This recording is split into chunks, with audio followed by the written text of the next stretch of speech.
sekarang itu coding itu bukan lagi keunggulan gitu loh. Jadi coding itu udah menjadi baseline expectation atau gampangnya kita bisa sebut sebagai harga mati gitu loh. Jadi nilainya itu kan berpindah gitu, mulai ya ke konteks awareness-nya gitu kan, terus juga ke sistem thinking-nya dan juga ya problem framing ability, gampangnya seperti itu. Artinya apa? Artinya adalah ya industri tidak lagi mencari orang yang bisa coding, gampangannya seperti itu. Tetapi orang yang sudah memahami sistem, di situ poinnya. Posisi yang perlu kita sadari di sisi lain, itu adalah, ya gini, industri itu tidak bisa bertahan gitu loh, tanpa regenerasi. Harusnya semua setuju dengan ini. Jadi junior engineer itu tuh tetap sangat krusial gitu loh, sebagai apa ya, sebagai ya future decision maker-nya gitu kan, terus juga sebagai ya carrier of institutional knowledge-nya gitu kan, dan juga ya sebagai penjaga keberlanjutan sistem itu sendiri gitu kan. Masalahnya itu jadinya itu bukan hanya terletak pada keberadaan junior, bukan seperti itu aja. Melainkan itu tuh pada ya hilangnya mekanisme yang memungkinkan para junior-junior ini, para entry level ini itu untuk masuk dan berkembang, di situ loh poinnya. Oke, jumpa lagi dengan saya Beken Magang, saya Humble and keep the excitement to learn like a newbie in town. Oke, jadi di video kali ini tuh kita masih di salah satu series dari channel saya, itu adalah software dalam tekanan dunia. Dan di episode kali ini tuh saya pengen ngajak teman-teman ngobrol hubungan antara AI dengan software engineer.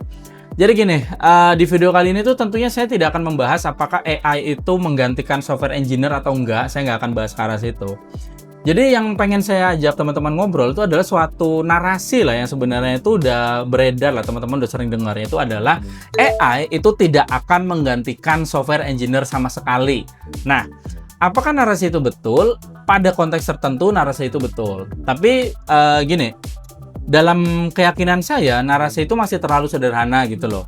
Karena yang sebenarnya terjadi itu jauh lebih sistemik, yaitu adalah AI itu malah lebih parah lagi. Dia tuh sedang menutup kebutuhan entry level buat software engineer secara perlahan tapi pasti. Di situ poinnya. Nah, apakah ini benar? Ya, kalau misalkan ini benar, ya berarti kita tidak sedang berbicara masalah disrupsi teknologi gitu loh.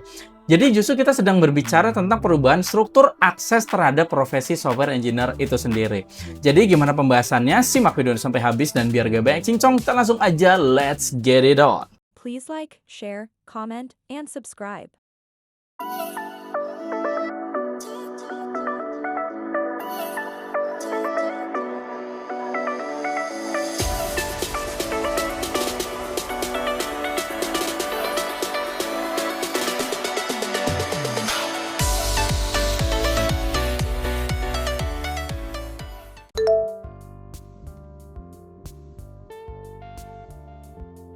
Oke, kita mulai aja langsung dari yang pertama. Jadi gini, untuk memahami fenomena ini tentunya kita tuh perlu banget melihatnya dari perspektif ya labor market dynamic.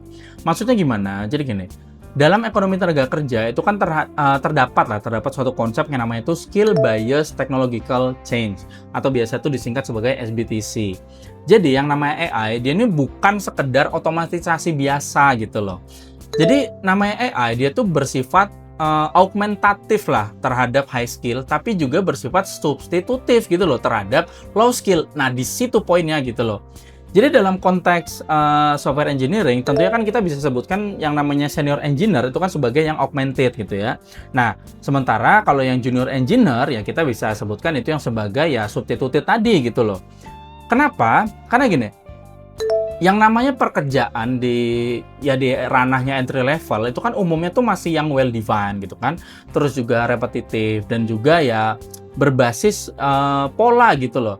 Contohnya misalnya dalam dunia software engineering itu ya misalnya crude implementation gitu kan, terus juga ya bug fixing yang masih ya simple lah, sederhana gitu kan, dan juga ya unit testing dasar itu masih ranahnya entry level lah, kira-kira seperti itu. Jadi aktivitas ini kan memiliki karakteristik yang dia tuh low ambiguity dan juga ya high pattern repetition lah, kira-kira seperti itu. Dan ini adalah ya domain yang sangat mudah gitu loh buat dioptimalkan sama AI.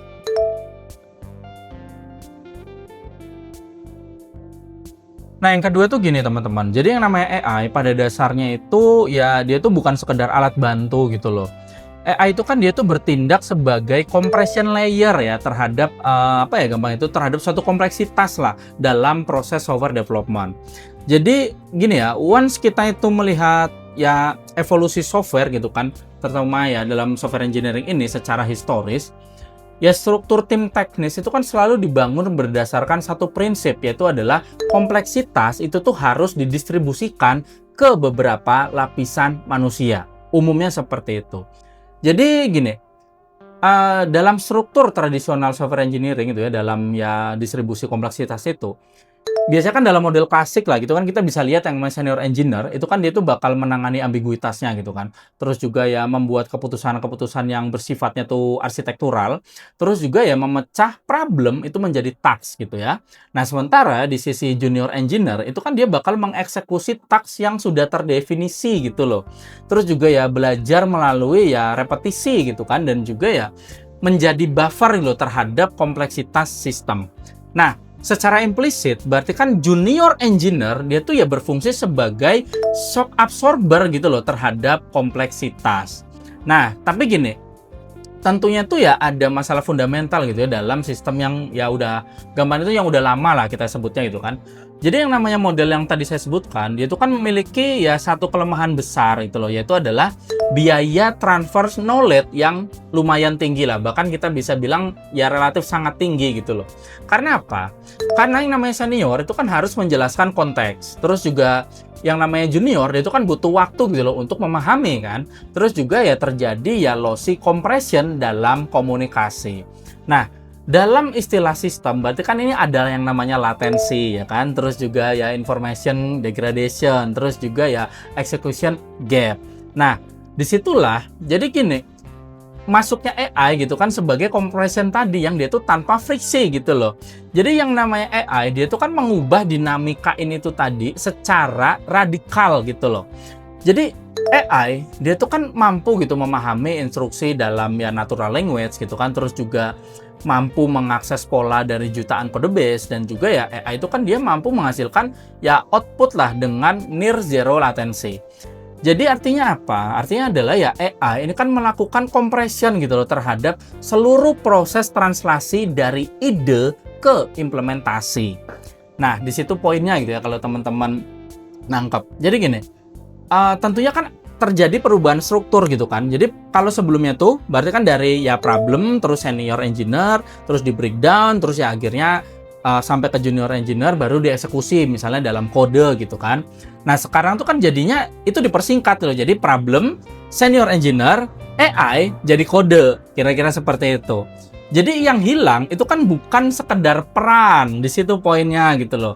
Yang hilang itu adalah ya entire layer of human abstraction. Itu yang sangat-sangat jadi masalah, dan ini nggak sehat gitu loh. Jadi gini ya, dalam arsitektur sistem itu kan, kita tuh mengenal konsep abstraction layer gitu kan untuk mengelola kompleksitas. Nah, dengan si AI ini kan menyebabkan ya collapse gitu loh dari layer tersebut gitu loh. Kenapa? Karena ya AI dia itu kan bisa langsung beroperasi gitu di level implementasi gitu. Bahkan tanpa membutuhkan ya manusia sebagai intermediarinya. Kira-kira seperti itu.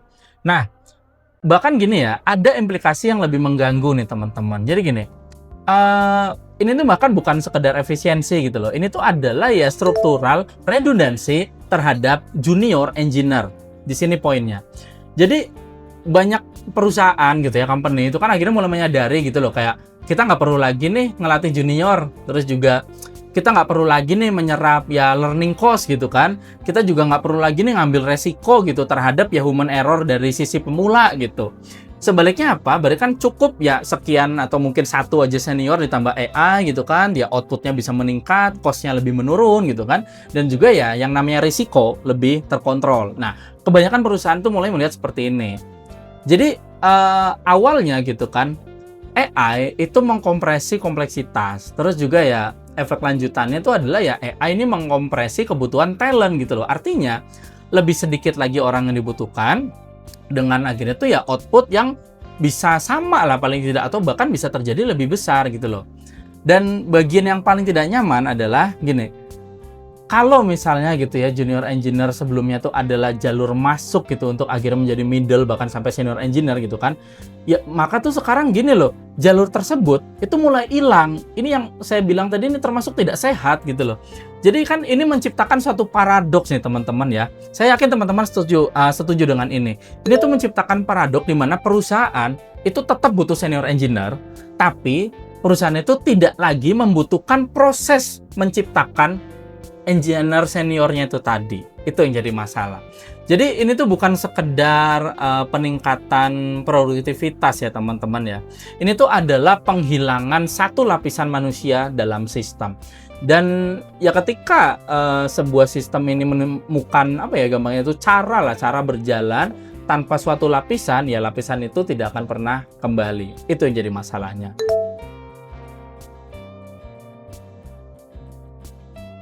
Nah, selanjutnya tuh gini teman-teman.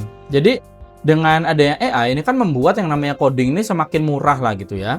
Nah, kalau yang namanya coding itu semakin murah, berarti kan bottleneck-nya tuh akan berpindah gitu loh.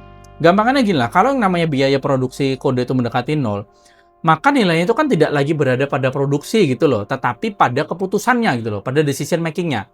Jadi dalam sistem engineering modern, ya akhirnya tuh terjadi pergeseran fundamental gitu loh.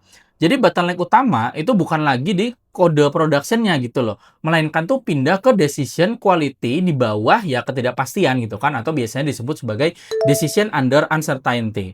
Jadi gini, dari situ kan terjadilah perubahan ya nature of value-nya gitu loh. Sebelumnya itu kan value seorang engineer itu kan ya ditentukan dari kemampuannya untuk menulis kode gitu kan, terus menuliskan function, gampangnya seperti itulah. Nah, sekarang berarti kan value dari seorang engineer itu jadi berubah ke arah kemampuannya untuk menentukan apa nih yang layak buat ditulis jadi kode. Gampangnya seperti itu. Jadi ini tuh adalah pergeseran gitu loh, dari tadinya tuh execution centric beralih ke yang jadinya tuh decision centric engineering. Gampangnya seperti itu. Nah, dari situlah kan jadinya terjadi yang namanya ya decision space yang semakin kompleks. Jadi gini, keputusan yang menentukan nilai itu kan sekarang tuh berpindah gitu loh. Jadi berada pada level ya, yang pertama tuh tentunya problem framing gitu ya, dimana itu kan mempertimbangkan apakah ini masalah yang benar atau enggak. Terus juga ya architectural trade off, dimana itu mempertimbangkan scalability dan cost-nya gitu kan. Terus juga ya system constraint, dimana itu mempertimbangkan antara ya konsistensi dengan availability. Dan juga itu adalah ya temporal decision, dimana itu mempertimbangkan antara build now atau delay.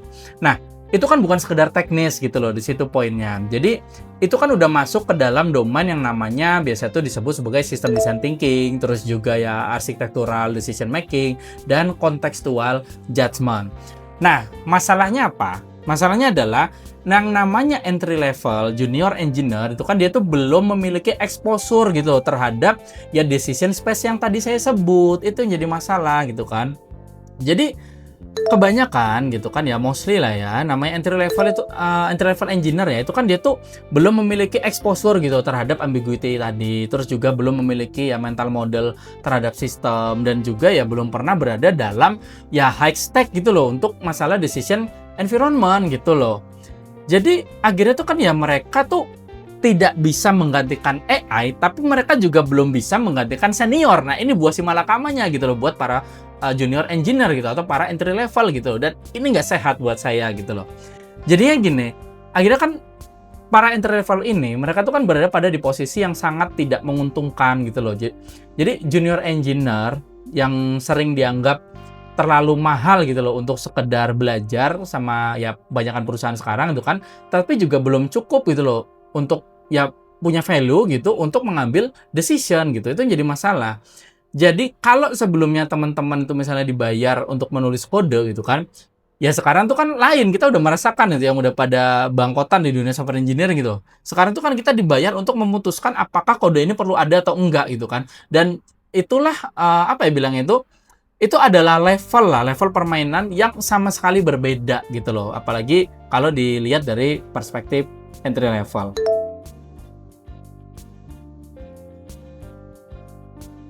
Oke, selanjutnya tuh gini ya teman-teman. Yang terjadi sekarang itu tuh bukan sekedar evolusi dari teknologi lah. Yang terjadi itu adalah ya eskalasi entry barrier gitu loh yang berlangsung secara ya diam-diam lah, kita bisa bilang seperti itu. Jadi hal itu dimulai dari mana? Jadi dimulai dari ya perubahan definisi siap kerja. Dulu yang namanya kita belajar coding itu kan udah cukup gitu loh untuk masuk ke industri sebagai junior engineer. Nah, sekarang itu coding itu bukan lagi keunggulan gitu loh. Jadi coding itu udah menjadi baseline expectation atau gampangnya kita bisa sebut sebagai harga mati gitu loh. Jadi nilainya itu kan berpindah gitu, mulai ya ke konteks awareness-nya gitu kan, terus juga ke sistem thinking-nya dan juga ya problem framing ability, gampangnya seperti itu. Artinya apa? Artinya adalah ya industri tidak lagi mencari orang yang bisa coding, gampangnya seperti itu. Tetapi orang yang sudah memahami sistem, di situ poinnya. Jadi ini tuh menciptakan ya gampangnya itu apa ya? Dua dinamika yang sangat serius gitu loh. Jadi yang pertama itu adalah ya inflasi kredensial gitu loh. Jadi standar masuknya itu naik tanpa ada perubahan jelas pada jalur pembelajarannya. Di sini harusnya teman-teman merasakan juga. Dan yang kedua tentunya adalah ya opportunity gap. Jadi yang udah berada di dalam sistem ya akhirnya bisa jadi semakin kuat gitu loh. Karena si AI ini bisa bertindak sebagai leverage. Sementara yang masih di luar sistem ya akhirnya jadi sulit masuk gitu loh. Karena ya tadi bariernya tuh semakin tinggi gitu loh. Nah, bagian yang tidak nyamannya apa? Jadi gini teman-teman, kita melihat sistem yang membutuhkan senior engineer, tetapi secara simultan itu tuh mempersempit jalur untuk menciptakan senior baru gitu loh. Di situ poinnya. Dan apa ya gambarnya? Ini adalah kontradiksi struktural gitu loh. Dan ini tidak sehat sekali lagi menurut saya. Jadi posisi yang perlu kita sadari di sisi lain itu adalah ya gini, industri itu tidak bisa bertahan gitu loh tanpa regenerasi. Harusnya semua setuju dengan ini. Jadi junior engineer itu tuh tetap sangat krusial gitu loh sebagai apa ya? Sebagai ya future decision maker-nya gitu kan, terus juga sebagai ya carrier of institutional knowledge-nya gitu kan, dan juga ya sebagai penjaga keberlanjutan sistem itu sendiri gitu kan. Masalahnya itu jadinya itu bukan hanya terletak pada keberadaan junior, bukan seperti itu aja. Melainkan itu tuh pada ya hilangnya mekanisme yang memungkinkan para junior-junior ini, para entry level ini itu untuk masuk dan berkembang, di situ loh poinnya. Jadi kalau pintunya itu semakin ya sempit gitu kan ya, maka yang hilang itu kan bukan hanya peluang individu gitu loh, tapi ya bisa jadi bahkan nanti ke masa depan industri software engineering itu sendiri, kira-kira seperti itu. Jadi dari semua yang udah saya sampaikan tadi, tentunya kita bisa simpulkan lah ya, AI itu kan dia tuh tidak benar-benar menggantikan software engineer. Di situ harusnya semua bisa sepakat lah ya. Tapi dia tuh justru mengubah definisi software engineer itu sendiri. Jadi dalam apa ya? Dalam proses tersebut gitu kan, lapisan entry level itu mulai menghilang sekarang. Pertanyaannya itu jadinya bukan lagi apakah AI akan mengambil pekerjaan kita, tidak seperti itu. Tetapi apakah kita masih bisa berada pada level yang dibutuhkan loh untuk sistem yang baru ini. Karena dalam sejarah ya perkembangan teknologi itu kan, bahkan sejak revolusi industri, yang hilang itu bukan pekerjaannya. Yang hilang itu adalah ya aksesnya gitu loh untuk memulai pekerjaan tersebut. Jadi kira-kira itu aja yang saya sampaikan pada episode kali ini. Thank you for watching dan salam back-end magang.